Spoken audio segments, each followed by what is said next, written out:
द्रव्य का जो क्लासिफिकेशन है वो काफ़ी ब्रॉड है, काफ़ी बड़ा है, तो उसको हम आज शॉर्ट में देख लेते हैं। उसके बाद कुछ इंपॉर्टेंट पॉइंट्स जो होंगे उसे हम डिटेल्स में देखेंगे।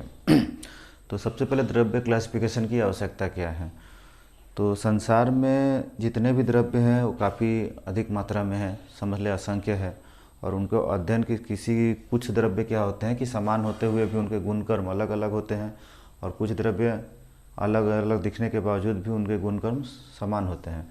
तो अतः अध्ययन की दृष्टि से सुविधा के लिए आचार्यों ने प्लस आधुनिक आचार्यों ने भी द्रव्यों को विभिन्न वर्गों में विभिन्न विभाजित किया है। तो जहाँ तक सवाल है तो हम वैदिक काल में देखते हैं कि वैदिक काल में द्रव्यों को 4 प्रकार का बताया गया है, जिसमें मुख्य है अथर्वणी, अंगिरसी, दैवी तथा मानुषी। ये क्लासिफिकेशन मिलता है हमें कहाँ पे, वैदिक काल में, अथर्वणी, अंगिरसी, दैवी और मानुषी। उसके बाद आचार्यों ने विभिन्न दृष्टिकोणों से द्रव्यों को अनेक भागों में बांटा है, जिसे हम आज देखते हैं। सबसे पहले देखते हैं कार्य कारण भेद से। तो कार्य कारण भेद से द्रव्य 2 तरह के होते हैं, कार्य द्रव्य और कारण द्रव्य। हमें पता है कारण द्रव्य है 5, जो सृष्टि के सभी कार्य द्रव्यों की उत्पत्ति का कारण है। क्या क्या है, पंचमहाभूत, पंचमहाभूत, मन, आत्मा, दिशा और काल। पंचमहाभूत, मन, आत्मा, दिशा और काल। और कार्य द्रव्यों की संख्या कितनी है, कार्य द्रव्यों की संख्या है असंख्य, क्योंकि इन्हें हम काउंट नहीं कर सकते हैं। पृथ्वी पर जो भी द्रव्य हो सारे कारण द्रव्यों को छोड़कर बाकी सारे क्या है, कार्य द्रव्य हैं। नेक्स्ट आते हैं चेतना भेद से। चेतना भेद से द्रव्य 2 तरह के होते हैं, चेतन और अचेतन। चेतन और अचेतन। चेतन में चरक सूत्र स्थान चैप्टर 1 श्लोक नंबर 48 श्लोक दिया गया है कि स इंद्रिय चेतना, तो जिसमें इंद्रियों का समावेश हो वो क्या है, चेतन द्रव्य। यहाँ चेतन मतलब हम आत्मा समझ सकते हैं, तो जिसमें आत्मा का निवास हो क्या है, चेतन है। और दूसरा है अचेतन, निरिंद्रिय अचेतन, जिसमें इंद्रिय नहीं है या फिर आत्मा नहीं है, वो क्या है, अचेतन है। वैदिक काल में चेतन को शासन कहा गया है और अचेतन को अनशन कहा गया है। पुनः चेतन द्रव्य 2 तरह के हो सकते हैं, बहिरंतश्चेतन और अंतश्चेतन। अंतश्चेतन क्या है, जिसमें अंतश्चेतन में क्या होता है कि जो चेतना होती है वो पूर्ण तरह से विकसित नहीं होती है, चेतना की पूर्ण अभिव्यक्ति नहीं हो पाती है, इसलिए उसे हम कहते हैं अंतश्चेतन। और बहिरंतश्चेतन में चेतना की पूर्ण अभिव्यक्ति होती है, वो है बहिरंतश्चेतन। अंतश्चेतन पुनः 4 तरह के हैं, वानस्पत्य, विरुद्ध और औसत।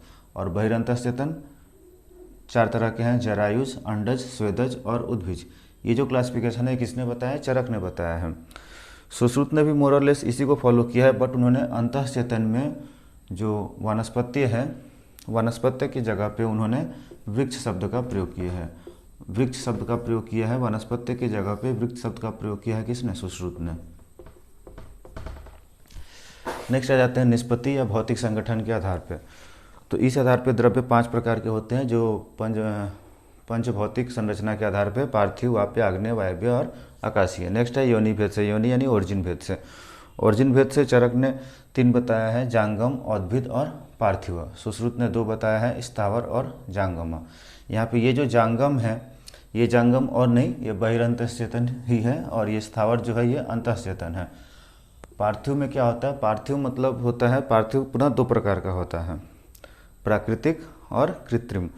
यहाँ पार्थिव का मतलब है जो जिसे हम लोग भूमि से निकाला जाता है, वो क्या है, पार्थिव है। और ये हो गया प्राकृतिक और कृत्रिम। प्राकृतिक मतलब जो अपने स्वभाव से ही भूमि के अंदर से प्राप्त किया जाता है, वो पार्थिव है, और जिसे आर्टिफिशियली बनाया जाए वो क्या है, कृत्रिम है। नेक्स्ट प्रयोग भेद से। प्रयोग भेद से द्रव्य 2 तरह के होते हैं, आहार रस और औषध रस। प्रयोग भेद से द्रव्य 2 तरह के हो सकते हैं, आहार रस तथा औषध रस। आहार रस क्या है, आहार द्रव्य मुख्यतः रस प्रधान होते हैं, आहार द्रव्य रस प्रधान होते हैं तथा ये धातुओं का पोषण करते हैं। और औषध द्रव्य वीर्य प्रधान होते हैं तथा इनका प्रयोग जो होता है विशिष्ट रोग अवस्थाओं में रोग निवारण के लिए किया जाता है। आहार द्रव्य की मात्रा 4 पल बताई गई है, और वीर्य औषध द्रव्य जो होते हैं वो वीर्य की दृष्टि से 3 प्रकार के होते हैं, तीक्ष्ण वीर्य, मध्य वीर्य और मृदु वीर्य। तीक्ष्ण वीर्य द्रव्य है शुंठी, मध्य वीर्य द्रव्य है बिल्व अग्निमंथ, मृदु वीर्य है आम्लक। चरक सूत्र स्थान चैप्टर 2 श्लोक नंबर 17 के कमेंट्री में चक्रपाणि ने इनकी मात्रा भी बतलाई है। तीक्ष्ण वीर्य द्रव्य की मात्रा 1 कर्ष, मध्य वीर्य द्रव्य की मात्रा अर्धपल और मृदु वीर्य द्रव्य की मात्रा 1 पल कही गई है। नेक्स्ट है प्रभाव भेद से। तो प्रभाव भेद से द्रव्य 3 तरह के हो सकते हैं, समन, कोपन और स्वास्थ्यतम। समन मतलब दोष को कम करने वाला, कोपन मतलब दोष को बढ़ाने वाला। पुनः दोषों की दृष्टि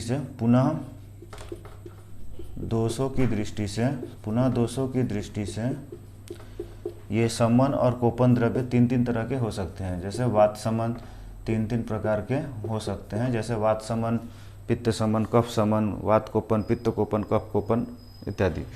नेक्स्ट आते हैं रस दृष्टि से। तो रसों की संख्या कितनी है? रसों की संख्या 6 है। उसी दृष्टि से द्रव्य भी 6, द्रव्यों को भी 6 स्कंधों में बांटा गया है, मधुर स्कंध, अम्ल स्कंध, लवण स्कंध, कटु स्कंध, तिक्त और कषाय स्कंध। नेक्स्ट है वीर्य भेद से। वीर्य की संख्या को 2 माना गया है और उसी के आधार पर द्रव्य भी शीतवीर्य और उष्णवीर्य 2 भागों में वर्गीकृत किया गया है। नेक्स्ट है विपाक भेद से। विपाक की संख्या 3 है, मधुर, अम्ल और कटु। तब विपाकों को भी इसी के आधार पर मधुर विपाक द्रव्य, अम्ल विपाक द्रव्य और कटु विपाक द्रव्य 3 भागों में बांटा गया है। 10वां है सांस्थानिक कर्म भेद। सांस्थानिक कर्म भेद यानी संशोधन और संशमन। संशोधन क्या है? जो बढ़े हुए दोषों को शरीर से बाहर निकाल दो है संशोधन, और संशमन जो बढ़े हुए दोषों को शरीर में ही कम करके नॉर्मल अवस्था में लाते वो है संशमन। इस आधार पर भी द्रव्य 2 तरह के हो सकते हैं।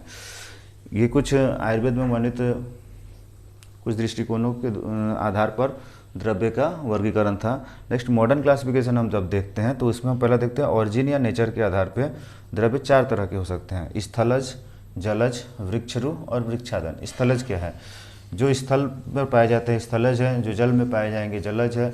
वृक्षरु क्या होते हैं? ये ऐसे द्रव्य हैं जो दूसरे द्रव्य के ऊपर उत्पन्न होते हैं, परंतु अपने पोषण के लिए दूसरे द्रव्य पर निर्भर नहीं रहते हैं, अपना पोषण खुद तैयार करते हैं, उन्हें हम क्या कहेंगे? वृक्षरु कहेंगे। और वृक्षादन क्या है? ये द्रव्य दूसरे द्रव्य पर उत्पन्न होते हैं, परंतु ये अपने पोषण के लिए उसी द्रव्य पर या अन्य द्रव्य पर निर्भर होते हैं। इस तरह के द्रव्य को हम वृक्षादन या पैरासाइट कहते हैं। नेक्स्ट है लाइफ स्पैन के आधार पर। कोई भी द्रव्य या प्लांट, मेनली ये जो क्लासिफिकेशन है मॉडर्न क्लासिफिकेशन, ये प्लांट रिलेटेड है। कोई भी द्रव्य का अगर एक को हम लाइफ स्पैन के आधार पर 3 भाग में बांट सकते हैं, एनुअल, बायनियल और पेरिनियल। एनुअल मतलब 1 वर्षीय, बायनियल मतलब 2 वर्षीय और पेरिनियल मतलब बहुवर्षीय। यह सभी आपको पता ही होगा। नेक्स्ट है हैबिट या आकृति के आधार पर हम 4 भागों में बांट सकते हैं। एक है वृक्ष यानी ट्री, गुल्म यानी श्रब, छूप यानी हर्ब और 4 लता यानी वीक प्लांट। ट्री क्या है?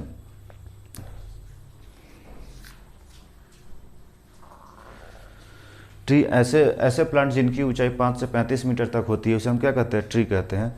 अब ये ट्री भी 3 तरह के हो सकते हैं, टॉल, मीडियम और स्मॉल। टॉल मीडियम क्या है? 16 मीटर से अधिक ऊंचाई वाला होगा टॉल ट्री। मीडियम ट्री है 15 से 16 मीटर की, 13 से 15-16 मीटर की ऊंचाई वाले को हम कहेंगे मीडियम ट्री, और उससे कम ऊंचाई वाले को 5-6 को हम कहेंगे वृक्षक। 5-6 मीटर की जो ऊंचाई वाला होगा उसे हम क्या कहेंगे? Small tree. नेक्स्ट आते हैं गुल्म। गुल्म यानी श्रब क्या है? गुल्म ये मध्यम प्रमाण के मतलब मीडियम साइज के होते हैं तथा इसमें इनका कांड जो होता है दृढ़ होता है, उडी होता है, इनका स्टेम मजबूत होता है, उडी होता है, लेकिन एक ही रूट से बहुत सारे कांड स्टेम निकले होते हैं और ये झाड़ी जैसा बन जाता है, इसे हम कहते हैं गुल्म। नेक्स्ट है छूप। छूप यानी कि हर्ब। इस पौधे में जो स्टीम है वो काफ़ी सॉफ्ट होता है, छोटा होता है, और छूप हर्ब, इसकी ऊंचाई 0.1 से 1.5 से 2 मीटर तक होती है तथा इसका मूल छोटा होता है और शाखाएं कोमल होती है। नेक्स्ट है लता। लता यानी वीक प्लांट। इस तरह के प्लांट में क्या होता है कि जो जड़ होता है कांड जो होता है, स्टीम जो होता है वो भूमि पर निकल कर स्थिर नहीं रह सकती है और किसी न किसी सहारे से अपने आप को आगे की तरफ बढ़ाती है। बिना सहारे की आगे नहीं बढ़ सकती है या फिर ऊपर की तरफ नहीं जा सकती। इसे हम क्या कहते हैं? लता कहते हैं। पुनः छूप 2 प्रकार का होता है, एक होता है प्रसर और दूसरा होता है वल्ली। ये छूप नहीं, ये लता का टाइप है। लता 4 प्रकार का होता है, प्रसर, वल्ली, आरोहिणी और प्रतारिणी। प्रसर मतलब प्रोस्टेट। इसमें क्या होता है, स्टीम जो होता है जड़ से निकलकर भूमि पर आकर थोड़े दूर में खुद को फैला लेती है, भूमि पर ही फैल जाती है, तो इसे हम क्या कहते हैं, प्रोस्टेट प्लांट या प्रसर। वल्ली में क्या होता है, जड़ से निकलने के बाद तना किसी सहारे से, किसी पेड़ वृक्ष के सहारे से या अन्य किसी सहारे से खुद को गोल गोल घुमाती हुई ऊपर की तरफ चढ़ती है, जिसे हम कहते हैं वल्ली। वल्ली पुनः दो तरह का हो सकता है, वामवर्तनी और दक्षिणावर्तनी। अगर जो द्रव्य प्लांट है वो बाएं से दाहिने की तरफ खुद को घूमते हुए आगे की ओर जाती है, ऊपर की ओर, तो वामवर्तनी है, और अगर दाहिने से बाएं की ओर घूमते हुए जाती है तो दक्षिणावर्तनी है। नेक्स्ट है आरोहणी या क्लाइंबिंग। ये किसी सहारे से अन्य द्रव्यों को पकड़ के ऊपर की तरफ चढ़ती है, जिसमें क्या हो गया, सहारे उसके मतलब जिस ऑर्गन की सहायता से ये खुद पकड़ती है उसके आधार पर हम 4 भाग में बांट सकते हैं।